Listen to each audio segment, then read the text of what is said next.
In the vast, verdant floodplains of India, a living relic of a bygone era roams. This is a creature of immense power and, surprising gentleness. It is the Indian rhinoceros, often called the Greater One-Horned Rhino. Its presence here is a testament to the enduring wildness of our planet. When one first lays eyes upon this magnificent beast, it really is like looking back in time. Its thick, folded skin and its single, formidable horn give it an almost prehistoric appearance. This is not a dinosaur, but it is an animal that has walked the earth for millions of years, a true survivor. To see one is a profound experience. They move with a slow, deliberate grace that belies their enormous size. A large male can weigh well over 2 tons, as much as a small truck, yet they can charge with surprising speed when they feel threatened. Here in the tall, swaying grasses of parks like Kaziranga and Dudwa, they are the undisputed kings of the landscape. Their story is one of resilience, a constant dance between survival and the ever-present challenges of a changing world. It is a story that we must listen to carefully, for their fate is intrinsically linked to our own. These rhinos are more than just large animals. They are what we call a keystone species. Their actions shape the very environment they live in. We will explore the intricate details of their lives, from the food they eat to the tender care a mother gives her calf. It is an invitation to look beyond the tough exterior and see the gentle, vulnerable, and utterly fascinating creature that lies within. Let us begin this exploration into the life of India's armored giant. The Indian rhinoceros is a masterpiece of natural engineering. Its most striking feature, of course, is its horn. Close-up of the horn revealing texture and curve. Unlike the horns of cattle, which have a bony core, the rhino's horn is made entirely of keratin. This is the very same protein that makes up our own hair and fingernails. The horn is not a weapon for hunting, as rhinos are peaceful herbivores. It is used for defense against predators, for digging up roots, and for pushing through dense vegetation. It is a symbol of strength, a tool for survival. Tragically, the very thing that has put this species in grave danger. But the horn is just one part of its incredible anatomy. Look closely at its skin. It is not a single smooth hide, and large bumps, tubercles, giving it a riveted appearance. This armor plating offers formidable protection. Beneath this tough exterior lies a surprisingly sensitive animal, which is why rhinos spend so much of their time wallowing in mud. They are excellent swimmers. On land, they can run at speeds of up to 30 miles per hour for short bursts. Their hearing is exceptionally acute. In a way, they are the real-life unicorns. They are not mythical beasts, but living, breathing wonders of the natural world. The home of the Indian rhino is a very special place. They do not live in dense, dark jungles. They do not live in arid deserts. Instead, they thrive in the alluvial floodplains. Tall grasslands, marshes, riverine forests shaped by great rivers like the Brahmaputra. The most famous is Kaziranga National Park in Assam. This is a land of extremes, defined by the annual monsoon. For several months each year, the rivers swell and flood the plains, forcing the rhinos and other wildlife to seek higher ground. This cycle of flood and retreat is the lifeblood of the ecosystem. This yearly inundation is what makes the habitat so perfect for rhinos. The floods deposit rich, fertile silt across the land, which nourishes the growth of incredibly tall grasses. Some species, like the elephant grass, can grow over 20 feet high. This provides the rhinos with an almost endless supply of food, and just as importantly, excellent cover. The landscape is a mosaic of different environments. Open grasslands for grazing beals or water bodies for wallowing. These water bodies are essential to a rhino's well-being. As the first light of dawn breaks across the grasslands, the Indian rhino begins its day. The air is cool and misty. The rhino rises from its resting place in a dense patch of grass. The rhino is often a solitary creature, unless it is a mother with her calf. The first order of business is almost always food. The early morning are the prime times for grazing, using their prehensile upper lip to grasp clumps of their favorite grasses. After a few hours of grazing, as the sun climbs higher, the rhino's attention turns to water. The entry into the water is a moment of pure contentment, rolling from side to side to ensure every inch of its hide is covered.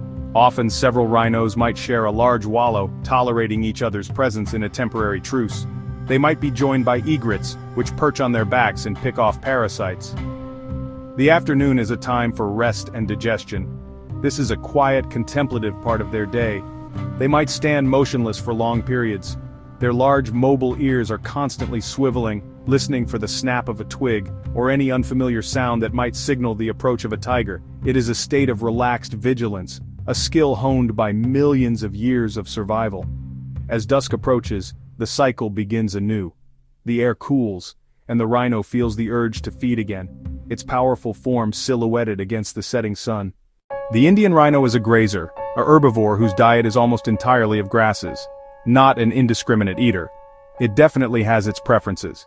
It particularly enjoys the fresh, tender shoots that sprout after the grasslands have been burned or flooded. They will spend many hours a day consuming vast quantities of this vegetation, needing up to 50 kilograms of food daily to sustain their massive bodies. Their primary tool for eating is not their teeth, but their lip. They use this muscular, flexible lip like a finger, curling it around a tuft of grass and pulling it into their mouth. They then shear it off with their powerful molar teeth at the back of their jaw. They also eat aquatic plants, often submerging their entire head to pull up tasty roots and stems from the bottom of lakes and marshes, their ears twitching above the surface. They will eat fruits that have fallen from trees, leaves and branches from certain shrubs, and even agricultural crops if they wander outside the boundaries of a protected area. The act of grazing does more than just feed the rhino, it shapes the entire habitat. By cropping the grasses, they maintain the open character of the plains, preventing them from becoming overgrown with woody shrubs. This creates what is known as a grazing lawn, a short, nutrient-rich sward that benefits other smaller grazers like hog deer and swamp deer. They are not just inhabitants of their world, they are its architects. The bond between a mother Indian rhino and her calf is one of the strongest and most touching in the animal kingdom. After a long gestation period of about 16 months, the female will retreat to a secluded, well-hidden area to give birth to a single calf. The newborn is surprisingly small, weighing around 60 kilograms, and is already a perfect miniature of its parent, though without the horn. For the first few days, the mother and calf remain hidden, allowing the calf to gain strength and for the pair to form an unbreakable bond. The mother is fiercely protective from the very first moment. The calf is completely dependent on its mother for nourishment and protection. It will nurse for up to 2 years, though it begins to nibble on soft grasses within a few weeks of birth. But her most important role is that of a guardian. She is constantly on alert for any potential danger, especially from tigers. She will use her immense size and strength to shield her calf. A mother rhino defending her offspring is a truly formidable sight. The calf learns by imitation, watching its mother carefully. It learns which grasses are best to eat. The calf is often playful, running in circles around its patient mother. The calf will usually stay ahead of its mother when they are on the move, which is different from African rhinos where the calf follows behind. Despite their size and strength, Indian rhinos face grave dangers, and the greatest of these comes from humans. The most significant and brutal threat is poaching. The rhino is hunted illegally for its horn. In some cultures there is a mistaken belief that the horn possesses medicinal properties, a claim for which there is absolutely no scientific evidence. As we know, the horn is made of keratin, the same substance as our fingernails. Yet, this false belief drives a lucrative black market, making a rhino horn worth more than its weight in gold. Poachers, often armed with sophisticated weapons, will kill these magnificent animals for this single body part. This relentless pressure from poaching has had a devastating impact on rhino populations throughout history. By the beginning of the 20th century, the Indian rhino was on the brink of extinction, with only a few hundred individuals surviving in a handful of remote pockets. Beyond the direct threat of poaching, rhinos also face the challenge of habitat loss. The floodplains they depend on are prime land for agriculture and human settlement. Rice paddies, villages, forests are cleared. This fragmentation of their habitat isolates rhino populations, making them more vulnerable. As rhinos find their traditional territories reduced, they may wander into nearby farmlands in search of food, leading to crop damage. The challenges are immense. In the face of these daunting threats, there is a powerful story of hope. The remarkable recovery of the Indian rhino from the brink of extinction is one of Asia's greatest conservation success stories. This comeback is not an accident. It is the result of decades of dedicated and often dangerous work by a coalition of rhino guardians. This includes government bodies, conservation organizations, and most importantly, the forest guards and rangers who patrol the national parks day and night. These brave men and women are the frontline defenders of the rhino. They work in difficult conditions to protect them from poachers. Anti-poaching patrols are a cornerstone of this protection. Dismantle snares and engage in armed confrontations to defend the animals. Drones are used to monitor vast areas of the parks, Thermal imaging cameras help to spot intruders at night, and intelligence networks work to disrupt the criminal syndicates behind the illegal wildlife trade.